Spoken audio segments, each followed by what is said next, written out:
प्रिय सज्जन बिंद आदरणीय श्री महाराज जी कहते हैं, विघ्नों को दूर करने के लिए ज्ञान और कर्म का समन्वय होना चाहिए। प्रभु राम लंका में जाते हैं। रावण के सोने की लंका थी। लक्ष्मण जी भगवान श्री राम जी से कहते हैं कि हे प्रभु, यह कितनी सुंदर लंका है। अयोध्या में जाकर हम क्या करेंगे, जहाँ से हमारा निष्कासन हुआ। 14 वर्ष का वनवास हुआ। तब प्रभु राम कहते हैं कि हे लक्ष्मण, अपि स्वर्ण में लंका न लक्ष्मण रोचते, जननी जन्मभूमिश्च स्वर्गादपि गरीयसी। हे लक्ष्मण, यह सोने के लंका जो चमक रहे है, इसमें मेरी कोई रुचि नहीं है। हम सबको जन्म देने वाली भूमि स्वर्ग से भी बढ़कर है। मातृभूमि स्वर्ग से भी बढ़कर होती है। महापुरुषों को जन्म देने वाली होती है, जो संसार के लिए ज्योति पुंज बन गई है।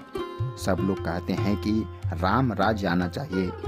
आदरणीय श्री महाराज जी कहते हैं, मैं पूछता हूँ, राम राज आएगा कैसे? राम राज्य तब आएगा जब हमारा आचरण राम की तरह हो। भारत के मानव, भारत का व्यक्ति, भारत का रहने वाला जब राम की तरह आचरण करेगा, तब राम राज आएगा। प्रिय साथियों नमस्कार। नशा मुक्ति केंद्र में मानव उत्थान समिति द्वारा युवा आध्यात्मिक जागरण कार्यक्रम। प्रसिद्ध आध्यात्मिक गुरु एवं प्रख्यात समाज सेवी सदगुरु श्री सतपाल जी महाराज के दिशा निर्देश में कार्यरत आध्यात्मिक संस्था न केवल समाज में अध्यात्म ज्ञान के प्रचार प्रसार द्वारा आध्यात्मिक जागरण लाकर समाज में प्रेम और सद्भावना फैलाने का पुनीत कार्य कर रही है, बल्कि समय और परिस्थितियों के अनुरूप जगह जगह विभिन्न सामाजिक कार्य द्वारा जन कल्याण एवं समाज सुधार के कार्य कर राष्ट्र निर्माण में अहम भूमिका निभा रही है। इसी कड़ी में उत्तर पूर्वांचल क्षेत्र मानव उत्थान समिति के सिलीगुड़ी तहसील अंतर्गत सुखना सालबाड़ी शाखा द्वारा नशा मुक्ति केंद्र में जाकर युवा आध्यात्मिक जागरण कार्यक्रम का आयोजन किया गया। इस कार्यक्रम में मानव उत्थान समिति के राष्ट्रीय सलाहकार डॉक्टर जयप्रकाश अग्रवाल विज्ञान और अध्यात्म के आधार पर उस केंद्र में स्वास्थ्य लाभ प्राप्त कर रहे युवा भाइयों को मोटिवेशनल स्पीच सुनाकर मनुष्य जीवन की कीमत और उद्देश्य समझाया।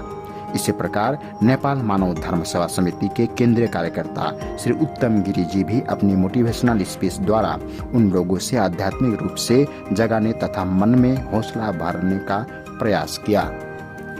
समिति के सुप्रसिद्ध भजन कलाकार तथा इसी वर्ष वॉइस ऑफ नेपाल के टॉप 10 में जगह बनाने वाले मशहूर कलाकार श्री अश्विनी राय ने मधुर भजन सुनाकर सबको आनंदित किया। इस कार्यक्रम को आयोजित करने के लिए सुखना सालबाड़ी शाखा के कर्मठ कार्यकर्ता श्रीमती रेजिना गुरुंग तथा श्री पंकज कुजेल का प्रमुख योगदान रहा। श्रीमती रेजिना गुरुंग जो बाल सभा के सिलीगुड़ी तहसील का कोऑर्डिनेटर है तथा जो बच्चों को अध्यात्म से जोड़कर उसमें संस्कार तथा मानवीय गुण के बीज रोपित करने का पुनीत कार्य कर रही है। अपने प्रभावकारी विचारों के द्वारा युवाओं का ध्यान अध्यात्म की ओर आकृष्ट करने का प्रयास की।